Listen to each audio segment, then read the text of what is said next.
ሞት ከተነሳ በኋላ ጥያቄውን አዳምጠኝ። ምንድን ያልኩት ጥያቄ ድገማ እስኪ ከኔ ጋር እንደሆንክ ለማረጋገጥ።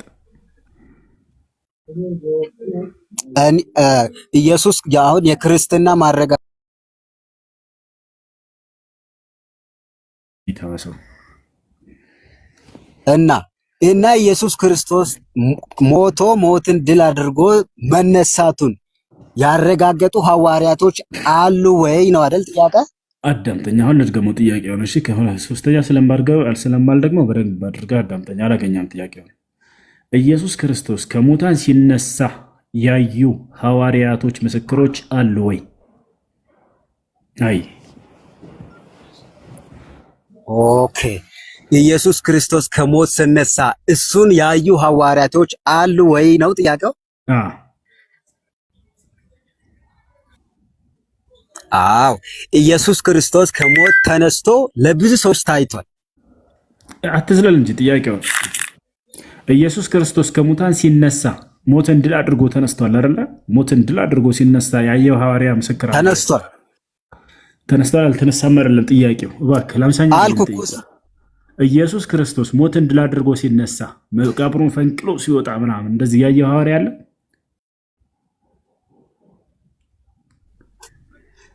ተነስቶ ታየ እኮ ለነሱ ከተነሳ በኋላ ሰማንያኛ ጊዜ ልድገምልህ። በቃ ኢየሱስ ክርስቶስ ጥያቄው ገብተዋል፣ ግን መልስ ስለሌለው መልስ እንደሌለ ስለሚያውቅ ነው። ኢየሱስ ክርስቶስ በመጽሐፍ ቅዱስ ላይ አንድ ሐዋርያ ምስክር አለው ከሙታን ራሱን ድል አድርጎ ሲነሳ መቃብሩን ከፈንቅሎ ሲወጣ ያየ ሐዋርያ ምስክር አለ? አሁን ችግር እዚህ ጋር ምን መሰለህ፣ አንተ በቃ እናንተ በቃ ወርድ በወርድ ነው አይደል የምትፈልጉት? ወርድ ችግሬን በኋላ ትነግረኛለህ። ችግር የለውም ችግራችንን። አሁን ጥያቄው ኢየሱስ ክርስቶስ ከሙታን ሲነሳ ያየው ሐዋርያ አለ ወይ? ይሄ ድንቅ ስራ እኮ የክርስትና መሰረት ነው። ይህን መሰረት ካልተመለሰን ክርስትና ሐሰት መሆኑን በዚህ ትረዳለህ ማለት ነው የጌታ ልጅ። ምክንያቱም ጳውሎስ ምን ብሏል? ክርስቶስ ከሙታን ካልተነሳማ ክርስትናችን ከንቱ ነው፣ ውሸት ነው ብሏል። ስለዚህ ክርስቶስ ከሙታን ሲነሳ ያየው የሐዋርያ ምስክር አለ ወይንስ የለም ነው ጥያቄው። ክርስትና ማለት ራሱ ምን ማለት ነው? ክርስትና ማለት ራየ ጌታ ሰው ክርስቶስ ከሙታን ሲነሳ ያየው ሐዋርያ ምስክር አለ ወይ? እሱ ክርስትና የሚለው ከገባ እሱ እነግርሃለሁ። ክርስትና ማለት ነው። በቃ መለስኩልህ። ክርስቶስ ማለት የተቀባ ማለት ነው። አሁን ወደዛ ጥያቄው ተመለስ። ክርስቶስ ነው የተቀባ ማለት ክርስትና ነው ያልኩህ። ከዛው ነው ከዛው የሚወጣ እኔ ክርስቶስ አላልኩም። ክርስትና ምን ማለት ነው? ክርስቶስ ከሚለው ቃል የተወሰደ ነው። ከዛው ነው ክርስትና ማለት እሱን ካመጣህልኝ ማለት ነው። በቃ ስለ ክርስትና ነገር ስለ ክርስትና ነገር አሁን ልታመልጭ ነው ከጥያቄው። ተወሰደ። ከዛ ኢየሱስ ክርስቶስ ከሙታን ሲነሳ ያየው የሐዋርያ ምስክር የለም አይደለ? ጨርሰ አይደለም። ኢየሱስ ክርስቶስ በእርግጥም ነው። እሱን መልሳ ኢየሱስ ክርስቶስ በእርግጥም ከሞት ተነስቷል። ተነስቶም ደግሞ ለመጀመሪያ ለያዕቆብ ታይቷል። ከዛም ለሐዋርያቱ ለብዙዎች ታይቷል። እባክህ የጌታ ልጅ ኢየሱስ ክርስቶስ ከሙታን ሲነሳ ያየው ሐዋርያ አለ ወይንስ የለም? መልሰኝ። በአላህ ስም እልላችኋለሁ መልስ የለውም። ወዴትም እንደማይሄድ ስለሚያውቀው ነው። ኢየሱስ ክርስቶስ ከሙታን ሲነሳ ያየው ሐዋርያ አለ ብዬ ነው የምነግርህ። መልስ የለውም መጽሐፍ ቅዱስ ላይ። በጌታ በአላህ ስም ስማ፣ እየሰማሁ ነው። ቀጥል። አይደለም አንተ ራሱ ማለት ነው በኢየሱስ ክርስቶስ እሱ አልሞተም ብለህ እያመንክ እንዴት በትንሳኤው በዚህ አይነት ጥያቄ ሊጠይቀን ቻልክ? አልሞተም ብለህ ትሰብካለህ አይደል? ስለኔ እምነት ትጠይቀኛለህ። አሁን ጳውሎስ ባስቀመጠው መሰረት ክርስትና ውሸት መሆኑን በጳውሎስ ንግግር መጨረስ እንችላለን፣ በአንዲት ሀሳብ ብቻ ማለት ነው። ጳውሎስ ምን አለ? ኢየሱስ ክርስቶስ ክርስትና ማለት እሺ፣ ኢየሱስ ክርስቶስ ከሙታን ሲነሳ ያየው ሐዋርያ አለ?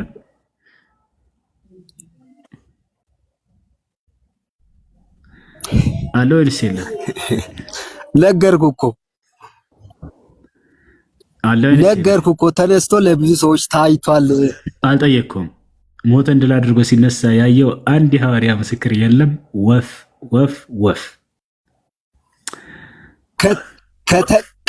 ከተነሳ በኋላ ለብዙዎች እኮ ታይቷል፣ ወደ ሰማይም አርጓል እኮ። እሱ ውሸት ነው እንዳለ ሁሉም ውሸት ነው። ከፈለክ አስረዳለሁ። ግን ሲሞት ሲነሳ ያየው አንድ ሐዋርያ እንኳን የለም።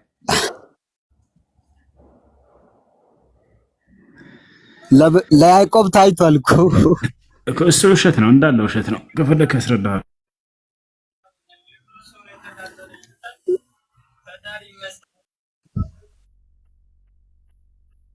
አሁን ወደ ቀጣይ ላይ ሄድላችሁ። አንተ ተነስቷል። አይ ይቅርብኝ፣ አንተ ከምታስረዳኝ። ኢየሱስ ክርስቶስ ሞትን ድል አድርጎ ተነስቷል ብለው ነው አይደል የሚያስተምሯቸው የጌታ ልጅ? በእርግጥም ተነስቷል። አዎ። እሺ፣ ማን ነው ያስነሳው?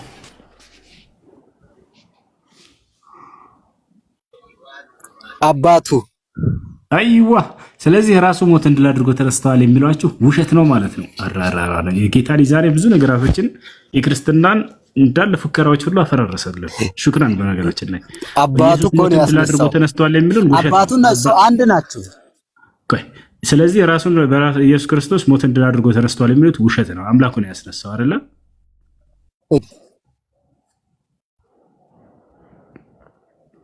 አምላኩ ነው ያስነሳው። ኢየሱስ ማን ነው? አምላኩ ማን ነው? አምላኩን ያስነሳው አይደለ?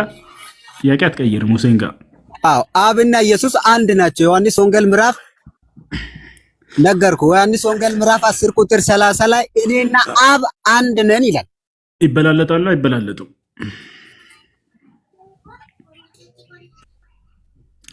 መልስ።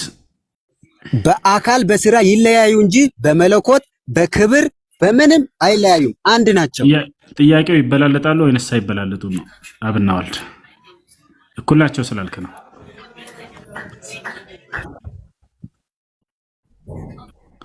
በል ጠንክር። አዎ አብና ወልድ እኩል ናቸው፣ አይበላለጡም አይደለ?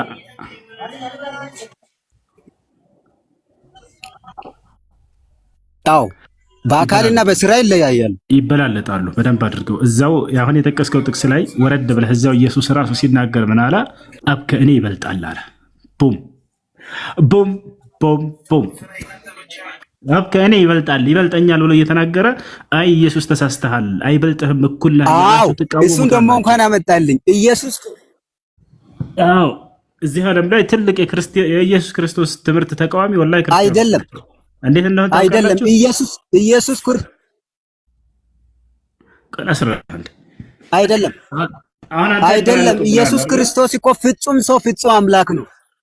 የሰውነት መልክ የሰውነት ክፍል ስላለው ፓርት አለው። ሁለት ፓርት ስላለው ነው። እንደሱ የሚል የለም መጽሐፍ ቅዱስ ላይ እኔ ሁለት ማንነት አለኝ አላለም። ይሄ ቤተክርስቲያን አስተምረው ነው፣ ሸውዷቸዋል። ኢየሱስ ክርስቶስ ፍጹም ሰው ፍጹም አምላክ ነው። ስለዚህ እንደሱ የሚል የለም መጽሐፍ። በሰውነቱ አብ ከሱ ይበልጣል ማለት ሰው ስለሆነ እባክህ ኢየሱስ ክርስቶስ ፍጹም ሰው ፍጹም አምላክ ነው የሚል የለም። አንዲት ቦታ ላይ አላለም። ኢየሱስ ክርስቶስ እሺ፣ ኢየሱስ ክርስቶስ ከማርያም አልተወለደም። ከማን ተወልዷል አይደለም ጥያቄው። ከማርያም እንደተወለደ እኔም አምናለሁ፣ ችግር የለብንም እሱ ላይ። ፍጹም ሰው ፍጹም አምላክ ነው የሚል ቃል ግን ኢየሱስ አስተምሯል ወይ ነው? እና ታዲያ እሱ ደግሞ የተወለደው ከመንፈስ አይደለም? ረበ ፈጣሪ፣ እኛም ከመንፈስ ነው የተወለድነው። እሱ አይደለም ጥያቄው። አሁን ኢየሱስ ክርስቶስ እኔ ፍጹም ሰው ፍጹም አምላክ ነኝ ብሏል ወይ?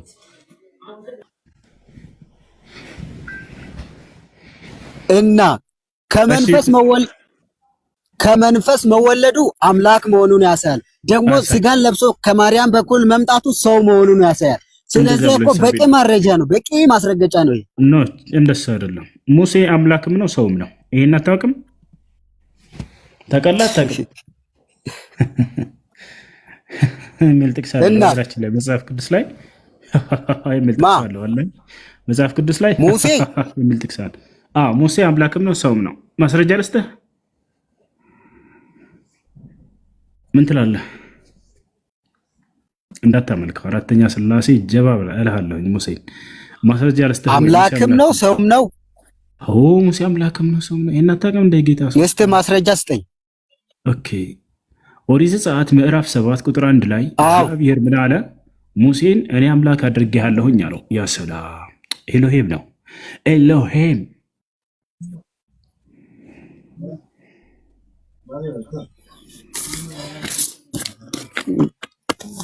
ዘጸአት 7:1 አይዋ እንዲህ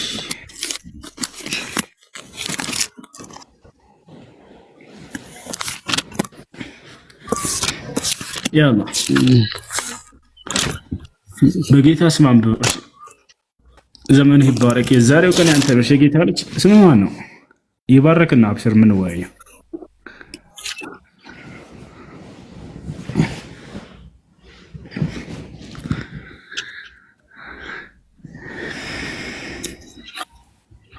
አሁን የተባረካለሁ በኢየሱስ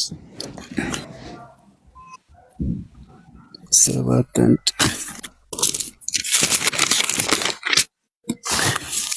ያና ከፈለክ እዚያ ያወጣል። ሙሴን እንዲህ አለው፣ ልብ በል እኔ አንተን ለፈርዖን እንደ አምላክ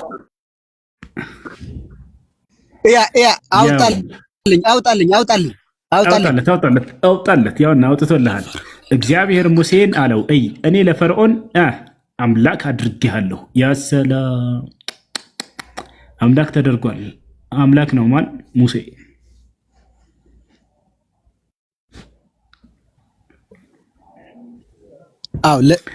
እዚህ ጋር ሙሴም ለማን ነው? ለፈርዖን ነው። ለምን ለድንብጫ አይሆንም? ምን አገባን? ለፍጡር አምላክ ከተደረገ አምላክ ተደርጓል። ለወፍ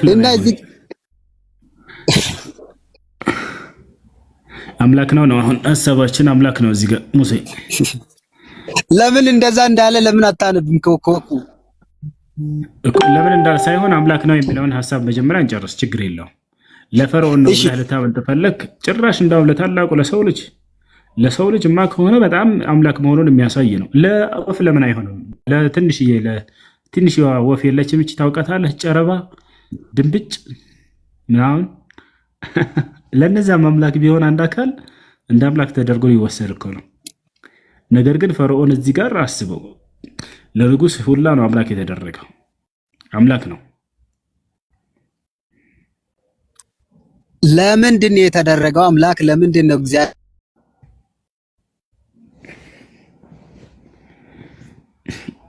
አሁን ሀሳባችን ያውና እዚህ ጋር ምን መሰለህ፣ ሙሴ አምላክ ተብሏል ነው። ስለዚህ አምላክ መባል የሚደንቅ ነገር አይደለም። ሙሴ አምላክም ነው ሰውም ነው። ታላ አይደለ? ኢየሱስ ክርስቶስ እንዳው እኔ አምላክም ነኝ ምናምን አላለም። ነገር ግን ቢልም እንኳን የሚደንቅ ነገር አይደለም። አላለምም ነው እሱን እያልኩ ያለሁት። ኢየሱስ ክርስቶስ የትኛውን ቦታ ላይ እኔ አምላክ ነኝ አላለም። አምልኩኝ አላለም። ይሄን እያወቃችሁ ግን ትቃወሙታላችሁ። እርሱን በግድ ታመልኩታላችሁ። ወጥቷል ልጁ መሰለኝ። ብሩክ አላህ ከላይ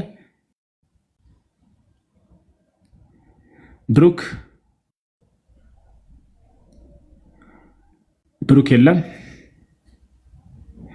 እሺ ኢየሱስ ክርስቶስን ለምንድን ነው ክርስቲያኖች የምትቃወሙት ነው የዛሬው ጥያቄ። የሚመልስ ካለ የኢየሱስ ትልቅ ተቃዋሚዎች እዚህ ዓለም ላይ ክርስቲያኖች ናቸው ነው።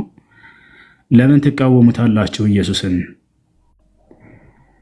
እሺ የክርስቶስ ተቃዋሚዎች ለምን ትሆናላችሁ ነው። መግባት የሚፈልግ ካለ መግባት ይችላል። በምን ተቃወም ነው ካላችሁ ኢየሱስ ክርስቶስ አምልኩኝ ሳይል ታመልኩታላችሁ። ለምሳሌ ከላይ ናቲ አሁን የገባ ያስረዳችኋል። ናቲ ሰላም፣ እንዴት ነህ? ናቲ ሚውትን አንሳውና ክርስቲያኖች ምን ያህል ክርስቲያኖች የክርስቶስ ተቃዋሚ እንደሆኑ አስረዳቸው እስኪ አንድ ጊዜ ናቲ ንገራቸው። ክርስቲያኖች ምን አልከኝ? ክርስቲያኖች ለምንድን ነው የክርስቶስ ተቃዋሚ የሆኑት? እንዴት አልገባኝም ጥያቄ። ለምሳሌ ኢየሱስ ክርስቶስ ብትወዱኝ ትእዛዜን ትከተላላችሁ ብሏል አይደለ? ከትእዛዙ መካከል ከትምህርቱ መካከል ኢየሱስ ክርስቶስ እኔን አምልኩኝ ተገዙኝ ብሏል አላለም?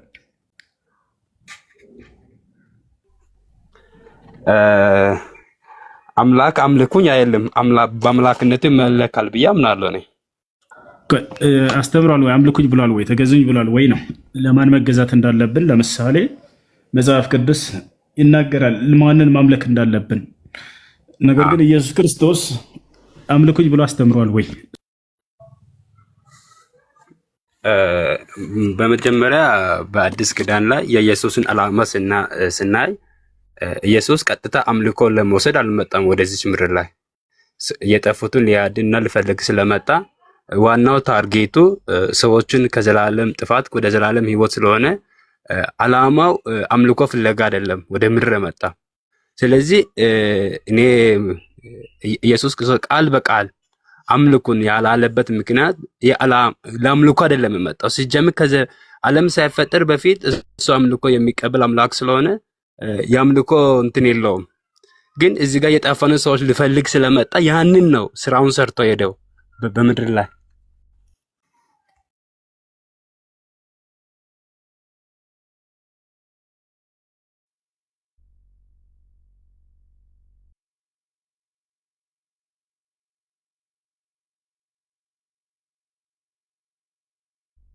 እናቴ አይሰማም እንዴ? ሜት አድርጌ ነው እንዴ?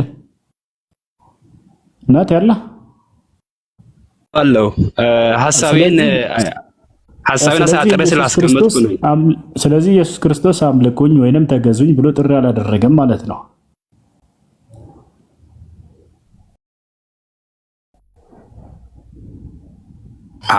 አሁን የኔ ጥያቄ ማለት ሐሳቤን ባጭሩ ሳስቀምጥልህ በአዲስ ኪዳን ላይ ጥያቄ ናቲ ስለ ሐሳብ ሳይሆን ጥያቄ ለጥያቄው መልስ ነው። ክርስቲያኖች ተረዱ እንጂ ለምትጠየቁት ጥያቄ መልስ ነው የሚፈልገው። እሺ ኢየሱስ እኔን አምልኩኝ ወይንም ተገዙኝ ብሏል ወይ ነው አሁን ጥያቄው። ብሏል ከሆነ ጥቅስ ታሳየናለህ። አላለም ከሆነ አላለም። ግን ያላለበት ምክንያት እንደዚህ ነው ብለህ መግለጽ ትችላለህ። ችግር የለውም። አብሽር። እሺ ያላለበት ምክንያት ላውራና አላለም።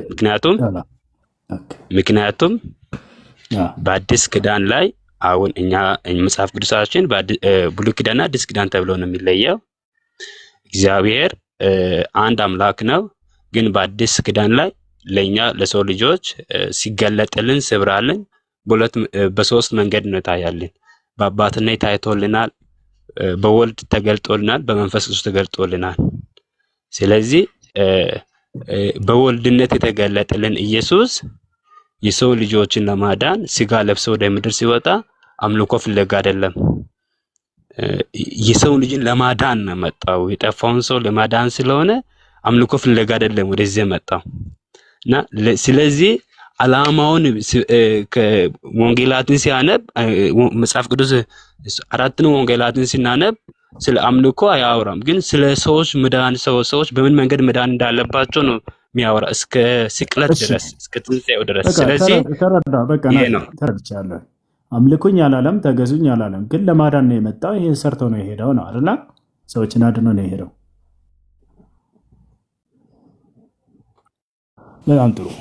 እሺ አሁን አምላክ በራሱ አዳኝ ነው አይደለ? ማንም የአዳኝነትን ስልጣን ሊሰጠው አይችልም አምላክ አይደል? አምላክ ራሱ አዳኝ ነው። በጣም ጥሩ። ስለዚህ ኢየሱስ ክርስቶስ አዳኝ ተደርጎ ከሆነ በመደረግ ያገኘው ከሆነ የአምላክነት ባህሪ አይደለም ማዳን። ነገር ግን ማንም አዳኝ ሳያደርገው በራሱ ሊያድን ቢመጣ ኑሮ የዛኔ ይቅርታ እስኪ አንድ ድገምልኝ፣ ሐሳብን ድገምልኝ። ኢየሱስ ክርስቶስ የማዳንን ስልጣን በመደረግ ያገኘው ስልጣን ነው አይደለም ማዳን የሚለው? ወይንስ ማንም ሳያደርገው በራሱ ነው ሊያድን የመጣ ሰዎች? እኛው ነው ለዚህ ለመዳን ፈቃደኛ ነው የመጣ አይደለም። በመደረግ ያገኘ ስልጣን ነው። መድኃኒት አድርጎ የላከው አምላኩ ነው። ለዛ ነገር ደግሞ ፍቃድ አለው። ፍቃደኛ ነው፣ ታዞ ነው መጣ። አምላክ ደግሞ አዳኝ ሊደረግ አይችልም በፍጹም። በራሱ አዳኝ ነው። በመደረግ የተገኘ ከሆነ ፍጡር መሆኑን የሚገልጽ ነው። አስብዳ አገኝ ኖ ትክክል እኮ ነው። አንተም ያልከውን አምናለሁ፣ እቀበላለሁ። ግን ለዛ ነገር ፍቃድ አለው ነው የሚለው። ወደ እሱ እንሄዳለን። ግን በመደረግ ነው ያገኘው ወይንስ አይደለም? አዳኝነትን ስልጣን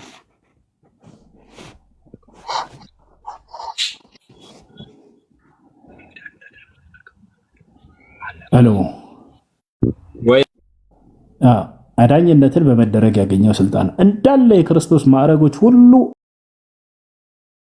አምላክነት ልትወስዳቸው የምትፈልጓቸው ሁሉ በመደረግ ላይ ያገኛቸው።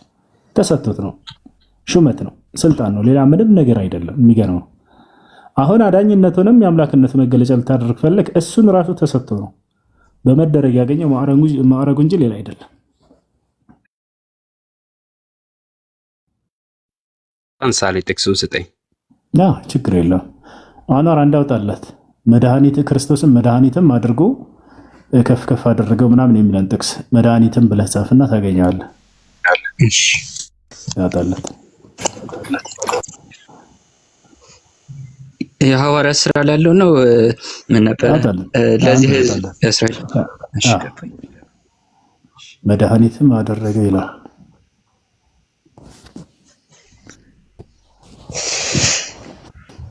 የሐዋርያት ስራ ምዕራፍ 13 ቁጥር 23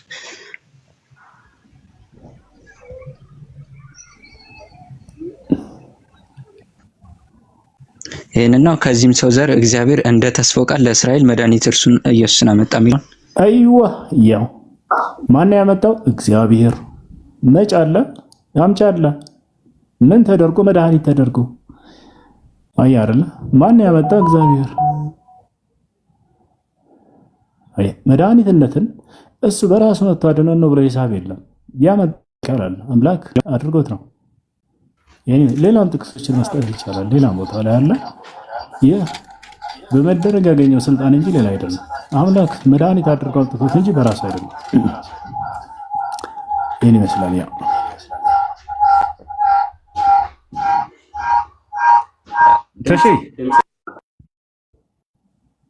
እሺ ቀጥል።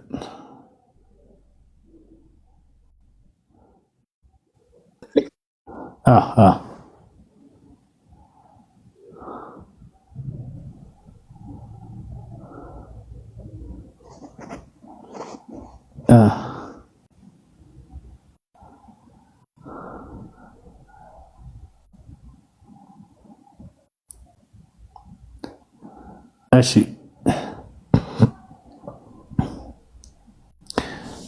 አኗር ይመቻል አለ አኗር ቀጥሉ። ባረከላሁ ፊኩም። አንደኔ ስለማይመቸኝ ነው። መጣላ ቀጥሉ። ናት ይቀጥል። እሺ ከአኗር ጋር ይሳቅም አለ ብሩክም አለ። ከአኗር ጋር መዋየት ትችላላችሁ። አይ በክርስቶስ አምላክነት ዙሪያ አምላክ ያደርገው ይችላል ብላችሁ የምታስቧቸውን ሁሉ ጥቅሶች ከእርሱ ጋር መዋየት ትችላላችሁ። ጎበዝ ልጅ ነው። ሁላችሁ እዚህ ያላችሁ አኗርም ፎሎ አድርጉት። ሰላም አለይኩም። ናት አለ ወገናችን እንዴት ነው? በመጀመሪያ ሰላም ብያለሁ። ሰላም ይብዛልን። ከየትኛው ቤተ እምነት ነህ? ኦርቶዶክስ ነህ? ፕሮቴስታንት?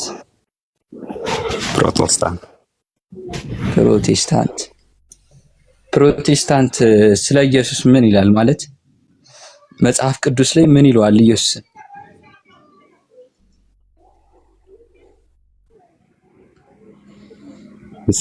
ወገናችን መጽሐፍ ቅዱስ ላይ